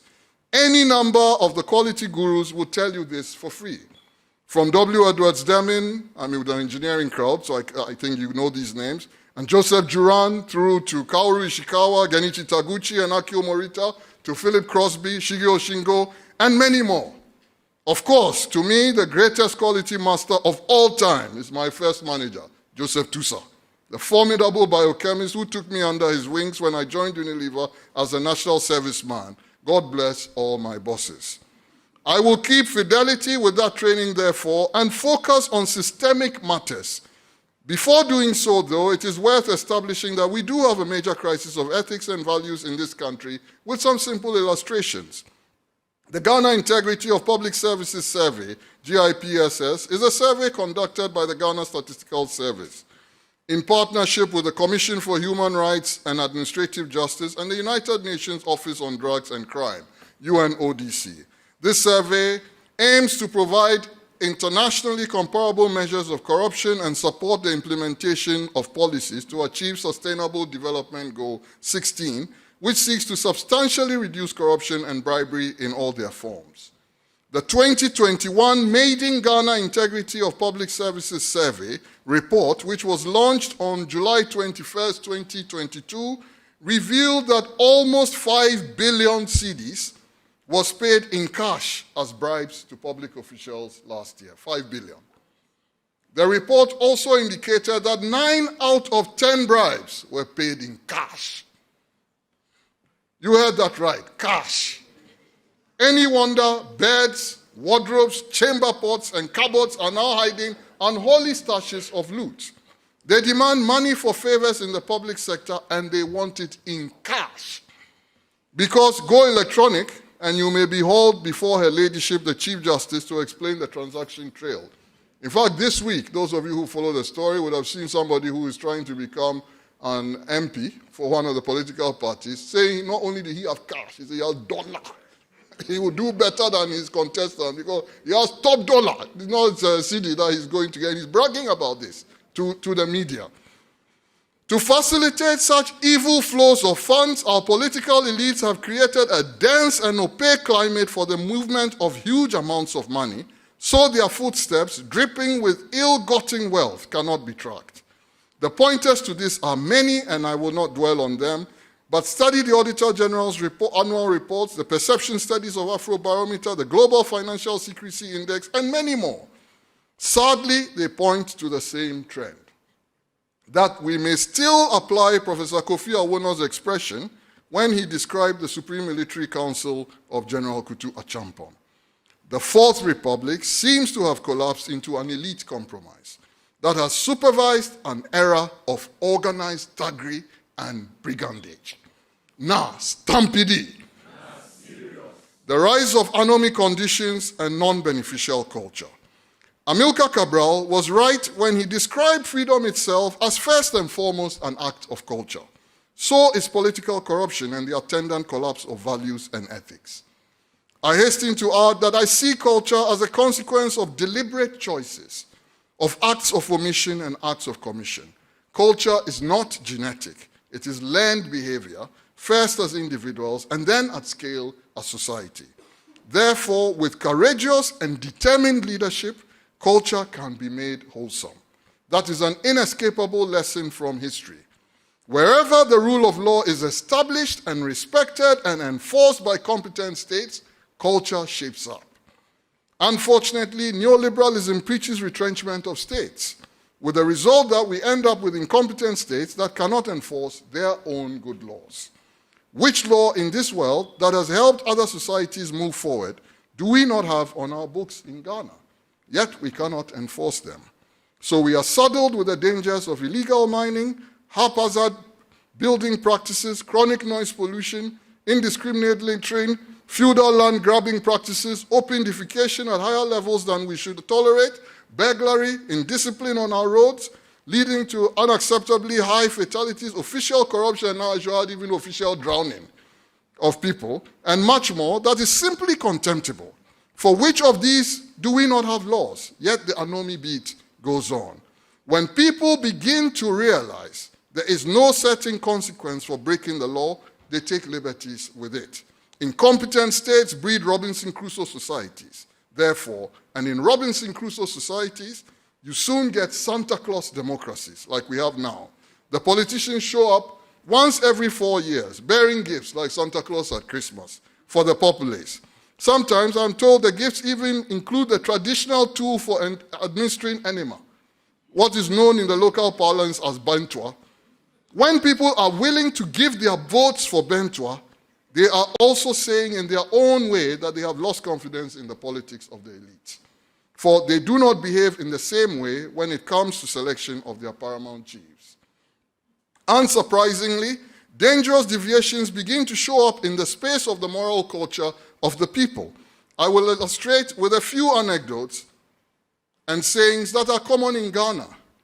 No doubt many of these sayings were originally well-intentioned, but the fish rots from the head. When a people see their leaders knee-deep in corruption, the debasement spreads like a cancer. Anomic conditions, the collapse of values in society, are unfortunately very contagious. As part of my effort to make my hero, good old Professor Ngugi Wationga, a bit happy, I will not be translating any of these renditions of street sayings that I make in local languages. So if you can't speak the language, you look to somebody in the crowd and they'll interpret it for you. People steal in plain sight and parade high society showing off ill-gotten wealth, as if to say, like the account song, "May your brantier cigarettes simano, may bommy walkings, cigarettes simano." You know that song? "May your brantier cigarette flooding challenges and improving general sanitation, which must mean in our lifetimes that we eliminate open defecation, which is a blight on this country's civilization. C, management of vehicular traffic on our roads to significantly reduce the carnage and improve economic efficiencies of transport by eliminating many deadweight costs in the current system. D, tackling galamsey systematically, organically, holistically, and structurally. E, value chain solutions to systematically debottleneck the end-to-end agricultural production systems in order to improve food production. I always favor focus and prioritization. In these 5 areas, I believe we could have more than enough to keep the Ghana Institution of Engineering very busy for the next 5 to 10 years minimum. Obviously, there will also be in place talent development in the profession. All of these areas will require that engineers stand up and organize. It requires courageous and determined leadership as well. The question for us all is, are we able to provide that leadership for our association? The revolutionary thinker Karl Marx, writing in 1845, is in the 11th thesis on Feuerbach, observed provocatively, as he was quite capable of, and I quote, "Philosophers have hitherto only interpreted the world in various ways. The point is to change it." End of quote. Those immortal words were inscribed on his tombstone upon his death. Can we change the situation? It is what we do next that will decide. So if it is to be, it is up to you and I. Will we? Now, stampede. Now I close. Now we must close. What happens next is up to us. In his extraordinarily influential book, Man's Search for Meaning, among many other things, the psychiatrist and Nazi Holocaust survivor, Professor Viktor Frankl, made these striking comments. I quote him, "For the world is in a bad state, but everything will become still worse unless each of us does his best." End of quote. Viktor Frankl then added these immortal words I will never tire of repeating. They are indeed very powerful for reminding people that we can all make a difference with the right attitudes and mindsets. I quote Frankl, "We who lived in concentration camps can remember the men who walked the huts, comforting others, giving away their last piece of bread.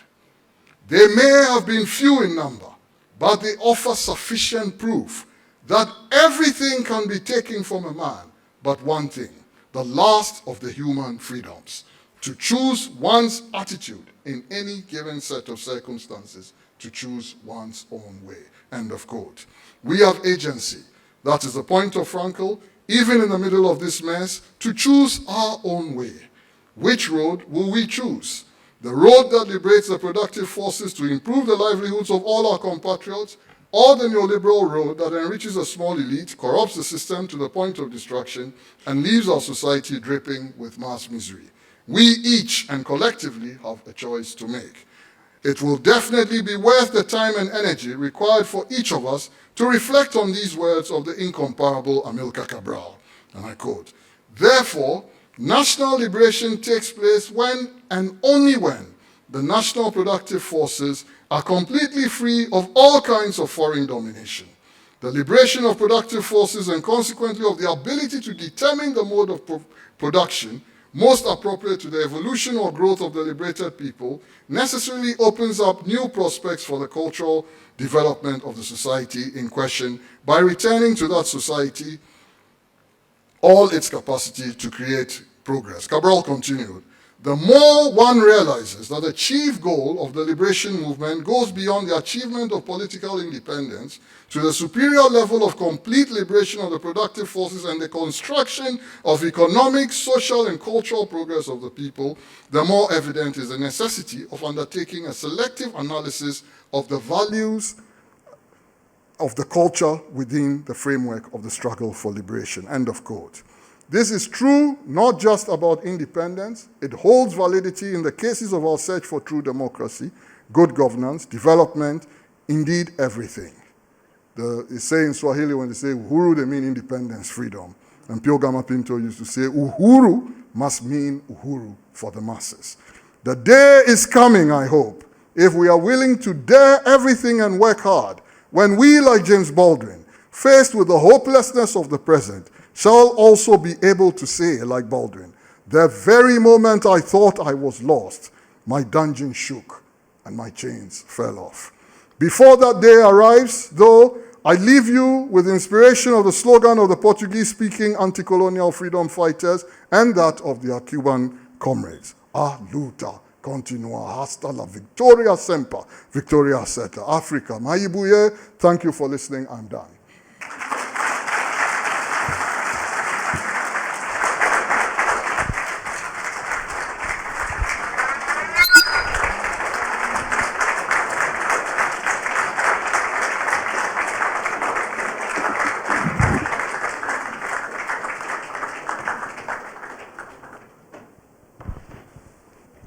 We can please take our seats.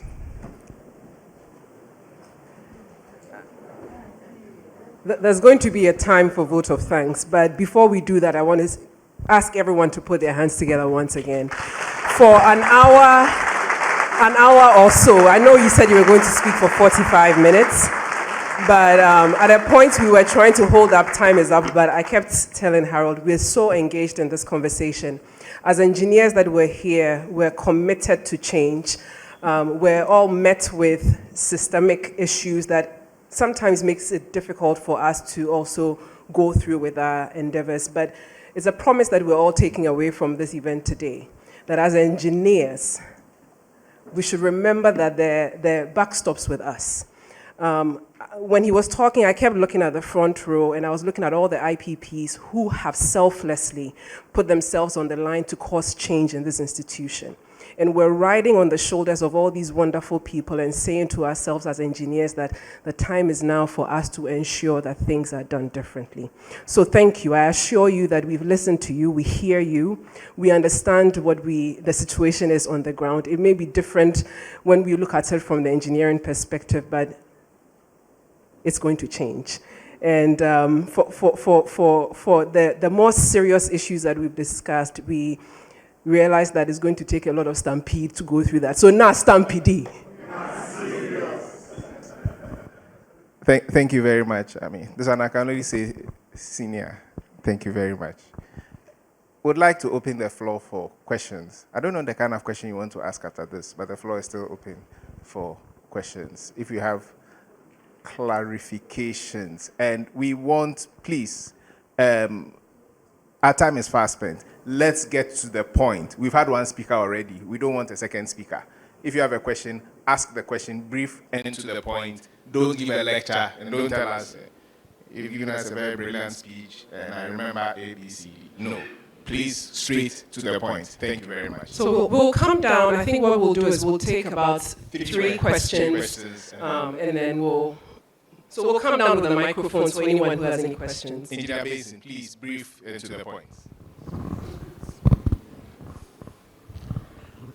Having preached for 30 years in Ghana and the US, I've come to realize that our bane, or the most prominent aspect that we should look at in this country and Africa, is the human factor. I repeat it, the human factor. Very often, people speak, but nobody is prepared to work at it. I thank you. Thank you very much, Engineer Benson. So that's a contribution. Thank you very much. So the floor is still open. So we have two questions in the back. I'll take those on this side. If there's any questions from this side, you can raise your hand and then I'll walk up to you. Would like you to mention your name. I was going to say where you are calling from, and then you tell us. Yeah, I'm Engineer Cosmas. I was of AESL. I like the talk very much, and especially the mentioning that systemic problems need to be looked at instead of just individual. One of the issues that I'm thinking is if everything can be moved online so that code is law. Code itself can enforce laws.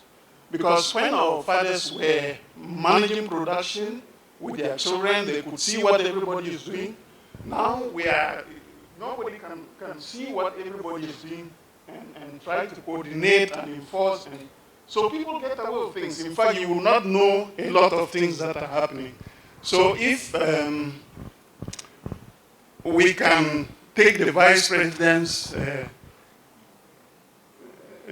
digitization seriously, I think it will help. Even money can be in code, so that if you don't spend it, let's say in 3 years, maybe it can expire. And another thing we have to look at, the way money is even promoting the inequality. I will finish soon. Inequality. For example, the interest rate that is compounding is not a fair thing, because if I earn interest today, it will start earning interest also. A tree has to grow until it's mature before it can give fruit. Okay. Thank you very much. Please, let's be brief and to the point. Final one for this round. Do we have a question from this? Okay, there's a gentleman here.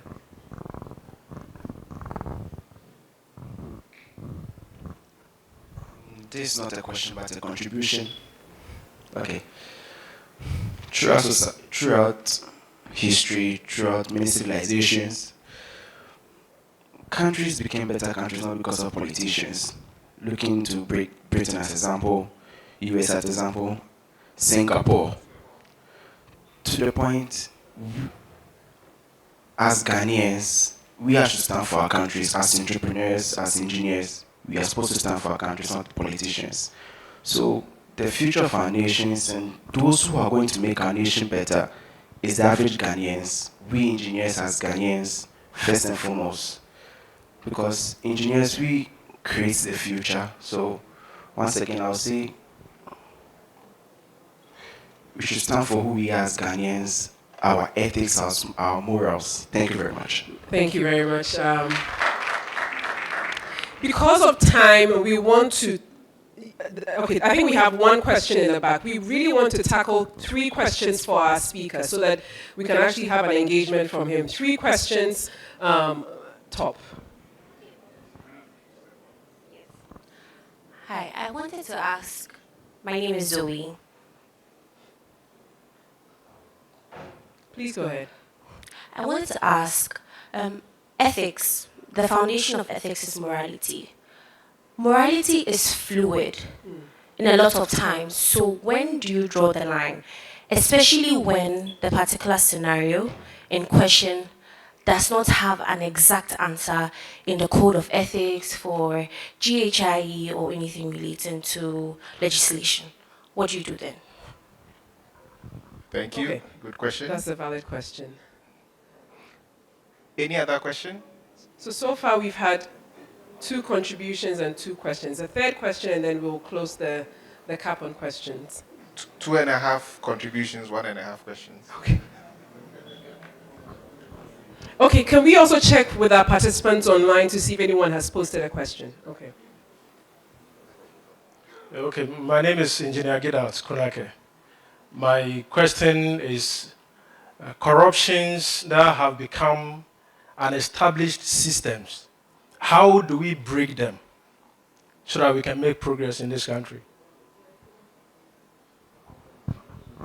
We don't have any questions online as of now. We'll take our last one before Engineer Yawin Sako comes on. Okay.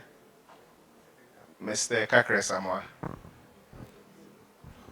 Good evening. I got the impression that our distinguished speaker was not too clear about systems or individuals.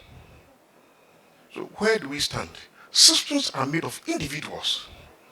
It is individuals who drive systems. So how do systems work without individual involvement? And how do you change a system without changing the individuals who run the system? Thank you very much. Thank you. So, Okay, so I think we can get as guest speaker to answer these 3 questions. Would you need to recap, or you're good to go? Okay. Recap? Okay, so the first question, I think someone was asking about digitization. How do we bring everything together in a digital world? I don't know if it's, so to speak, a question. We then had the lady who asked the question about where do we draw the line in terms of morality versus what we consider ethics, because it's very fluid. Sometimes you can't even figure out where we stand. And then we have the last question that I'm sure you're clear on. Okay, having spoken for so long, I'm just going to try to be very brief. As far as I'm concerned, on digitization, we should stop the talk and focus on the outcomes. I'm not very, I was told one day in a presentation that we had built 400,000 toilets in Ghana. I said, well, I have no way of evaluating it, but the openification number has not gone down.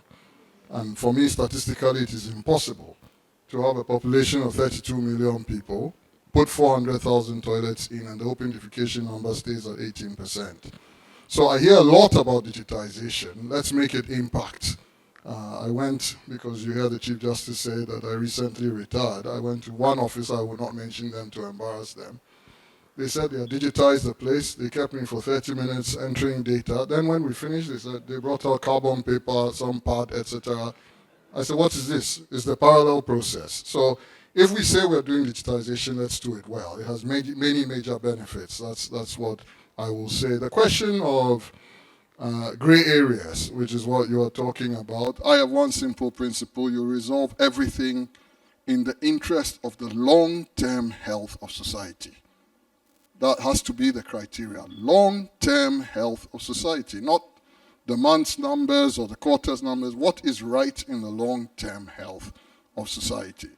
And then Kakra asked the question, my good friend, which is very Cartesian, I thought. I said people like the 2x2 matrix, individual system. The world doesn't work like that. I talked about systemic causes. I didn't talk about systems. And I talked about mindset revolution being necessary at the individual level, but you have to tackle the structural issues. And yes, I agree completely with Kakra that it's going to be a mix of the two things. But at the end of the day, I've told many people the story. He says I shouldn't mention his name, so I wouldn't mention it. But my former technical director is here. I know as a young engineer that if I went to say to him that I told people to move from a place, they didn't move, so I've put water there, I know what would have happened to me. I'll not be here today, for sure, for sure.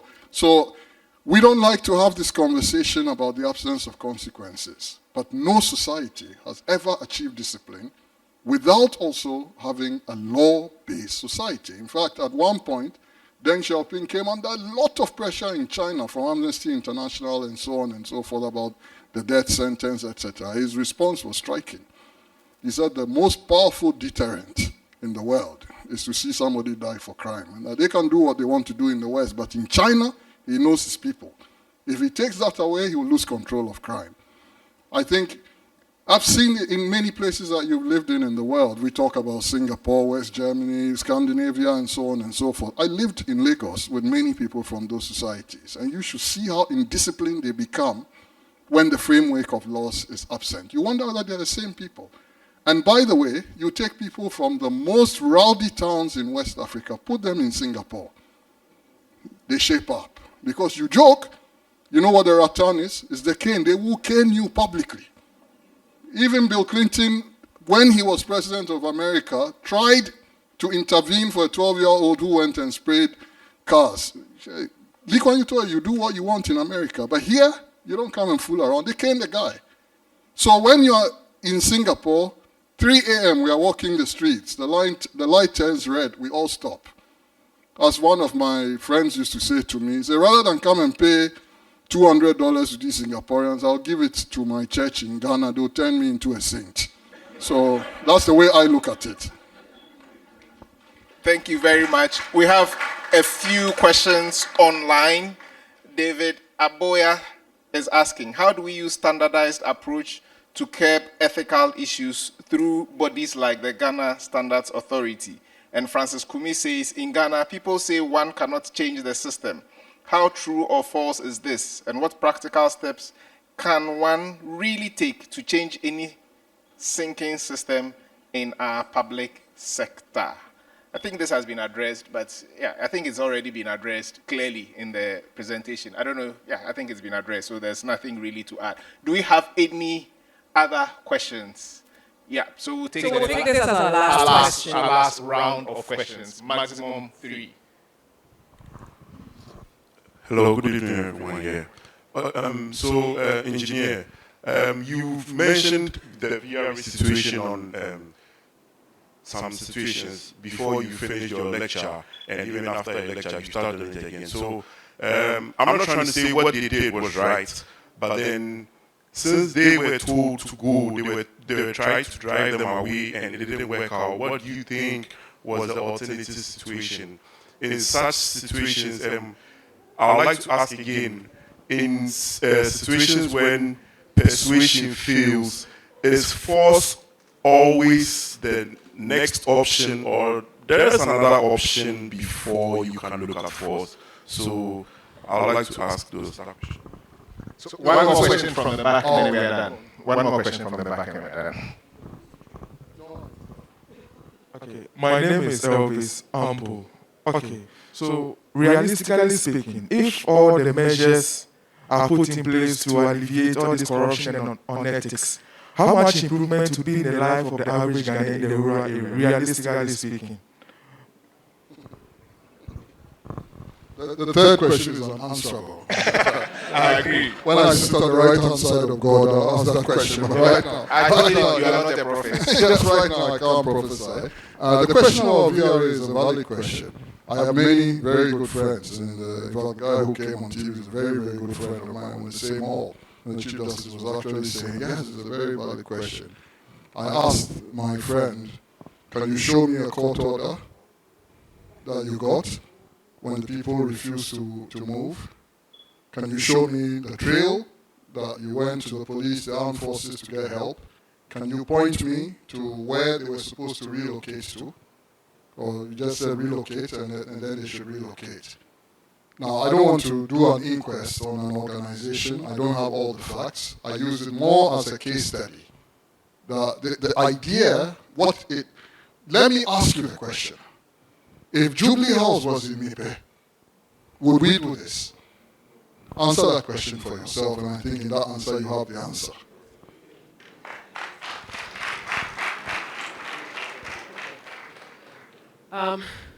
Sorry, so before we move on, Harold, for those of you who asked questions or had comments, if you could kindly raise your hand, we have something to give to everyone who contributed to this conversation or asked questions. So the ladies here will bring these book round for you. Thank you very much for joining in the conversation. We've just had an ethical lecture, so we've been told those who are supposed to raise their hands. Ethically. We want to acknowledge the presence of Engineer Andrew Kwesen, our past president, who joined us, and Engineer Yanesako's former boss. We want to recognize your presence. Past President, Engineer Kwesen. Thank you very much. We would like, at this point, to take the closing remarks of the Chief Justice and the Chair for our ethics lecture today. Let's put our hands together as we invite our Chair to give her remarks.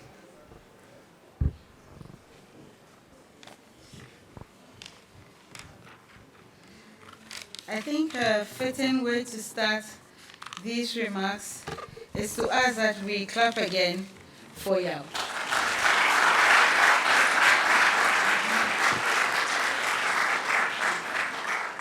It has really been a stimulating evening, and I could understand why he likes to describe himself as a freedom fighter.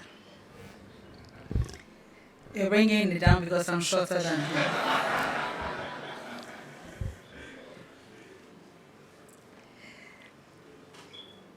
Using humor, literature, philosophy, orature, and structured delivery, you have walked us through the granularity of poverty, factionalism, and non-development, not only on our domestic landscape, but on the global stage. You have provoked a review of the causes of the pain of the nation by reviewing systemic failures in the country. You have identified some causes, such as the high cost of our Santa Claus democracy, a democracy that is characterized by the arrival of an occasional visitor with a lot of goods, who brings it out because you come out of your home clapping and cheering because of their arrival. And I believe that's one of my takeaways, Santa Claus democracy. You have identified weakness of public governance as one of the causes, the 4 causes. Another is a loss of meritocracy, or a failure to grow meritocracy, such that those who can work and increase capacity over length of time to ensure that they deliver better. And instead of having a situation where there is a truncating of good work that has been developed from knowledge of the terrain, every 4 years or every 8 years, or in the current slogans of breaking the 8 or increasing the whatever, whenever there is a change, even the managers of public toilets change. And I've had that experience. I used to be the external solicitor of a municipal assembly, and I was shocked by the attraction of grown men to the management of these facilities. You have described for us the loss of intellectual depth in public discourse. And for me, I think that's one of the most refreshing parts of this lecture, because the lack of intellectual depth is a really painful scene to watch. you have recommended promotion of freedom, the values of freedom, justice, and solidarity as national values. This evening, Yao Nsako, you have also identified a number of factors that your professional group, the Ghana Institution of Engineering, should be looking at strengthening, dealing with poor construction standards, dealing with the poor sanitation practices, management of vehicular traffic, tackling galamsey holistically, and tackling weaknesses in agricultural systems. My disappointment this evening, as your former teacher, has been your failure to identify. Okay, before I go to my disappointment, I think you've spoken about the power of deterrence and law enforcement in this country, and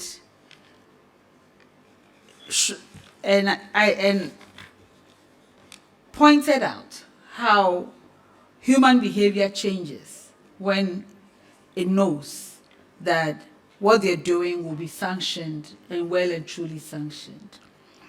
So to return to what I think is my disappointment, I think in focusing on the neoliberal elite and focusing on the political group, that you have fallen into what I think is a trap that this country is fast falling into. Because I recall yellings from VRA concerning this water level.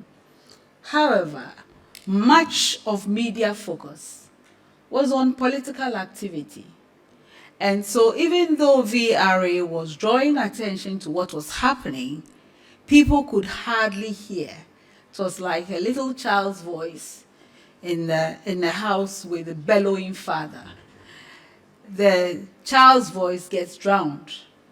And so I think that in focusing so much on the liberal elite and the political group, you have not properly traversed the landscape of how on a daily basis, the different groups of Ghanaians are choosing to join in the Santa Claus democracy. And the different groups of Ghanaians are not being heard. Because I know that from my little corner, I'm trying to tell everybody that if you take the hundreds of thousands of cases filed in the courts, there's a very minuscule number that is related to political issues. And they are not my worry at all. What is my worry is how Ghanaians can buy land, and how Ghanaians buy land safely, and how the interest rates can come down so that there are fewer debt recovery cases, and how judgments can be executed. But those conversations keep getting drowned in the cacophony about politics. So perhaps we should also think about how we can take our nation back, the conversation back from politics. And then perhaps the Santa Claus may not be so welcome, and Santa Claus may not be so big. Ladies and gentlemen, we've had a good evening.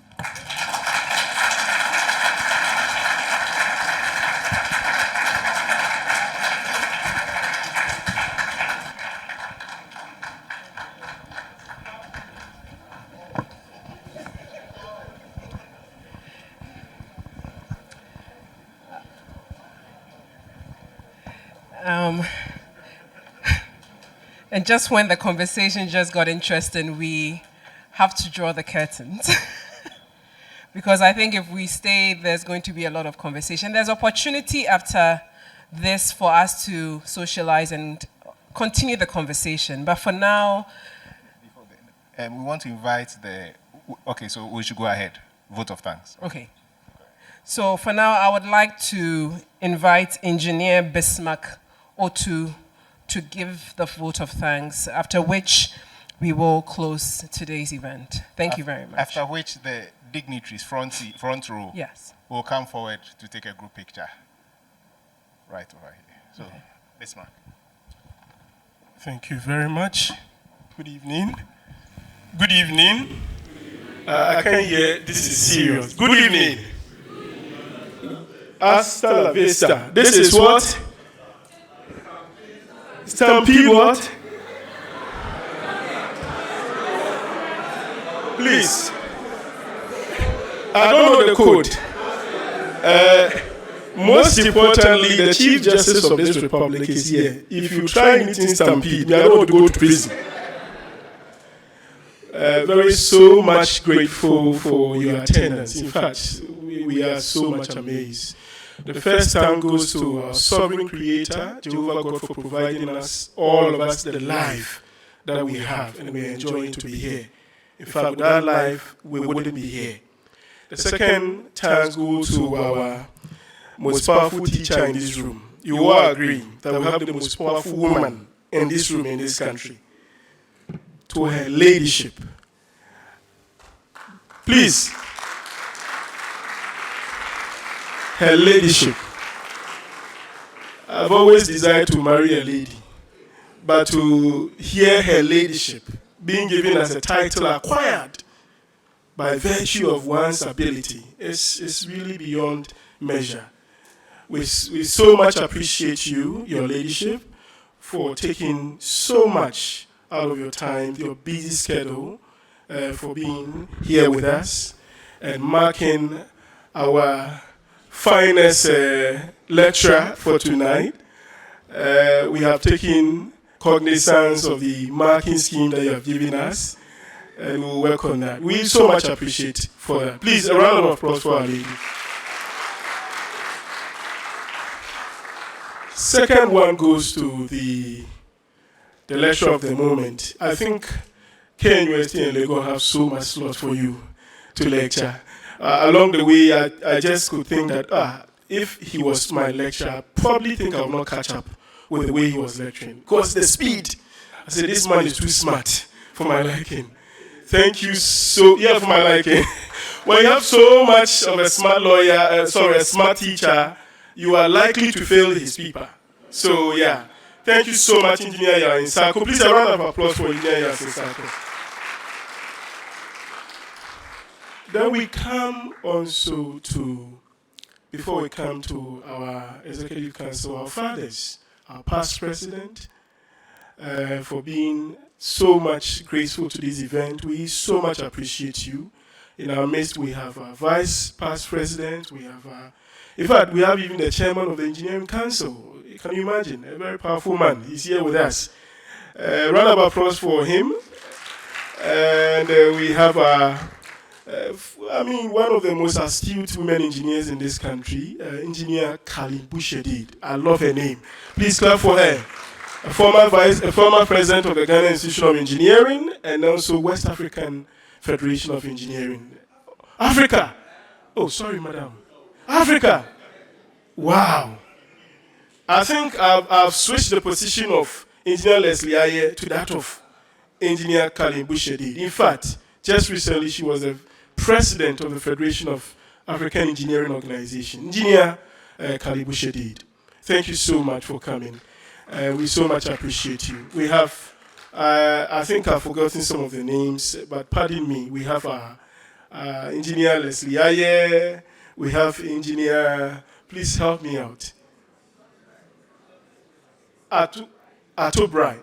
Yes, I've seen him. Yes. Okay, so we thank you so much for also giving your time to come to attend this program with us. We also thank the Executive Council of the Ghana Institute of Engineering. We thank the President of the Ghana Institute of Engineering for making available your time, and that of the Executive Director. We thank that of the chairman of the ethics committee also.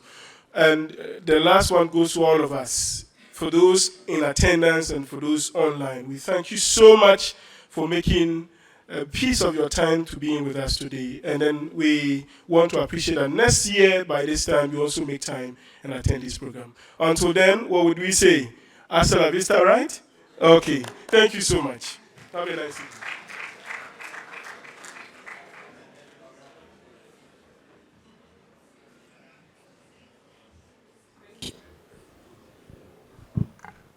Oh, thank you very much, Engineer Bismarck. Without closing on this, I think we need to acknowledge our sponsors as well. We'd like to thank Tropical Cable, Fabri Metal, and also Volta River VRA for. I had to look at Joyce's face because she's been fighting very hard in the last few weeks. But thank you also very much for sponsoring today's event. Gamma Sanitation and Water Project, and then Joy FM, Joy TV. We're live. Unfortunately, they had to cut off for a program at 8 o'clock, so at that point we went off. And for all those who were online, at one point we had about 260 people online, but on YouTube and on Facebook, we can't tell how many people were watching us exactly, but on our Zoom page, we could tell how many people were over there. So for all those who are online, we would like you to register your attendance because this counts to your continuous professional development. And for those of us who are here who haven't registered, it also counts. So please register so when you're going for a renewal, it will be taken into consideration. Thank you very much. Okay, once we're done, we'll ask our invited guests, past presidents, and also all the council members to join us at the social center downstairs. And for all of you who are here, we'll also have a bit of entertainment for you at the, at our, what do we call it? At the shed. So we'll all meet at the shed as well. That we would like, before the guests go away, we would like for them to come up front so that those of us who are here can take a picture with you, and then we would lead you out to the social center. Members, thank you so much for joining us today. We've had an amazing lecture, and hopefully when we have another opportunity to meet, we'll get these same numbers again. So thank you and have a good evening. As we are leaving, as we are coming forward, we want to still remember our sponsors. Started with Volta River Authority, Gamma Sanitation and Water Project, TACA, Fabri Metal, Tropical Cable, and Joy News. Thank you very much. Without you, this would have been difficult. Please, we want our dignitaries, past presidents, executive director, executive secretary, engineering council, chairman engineering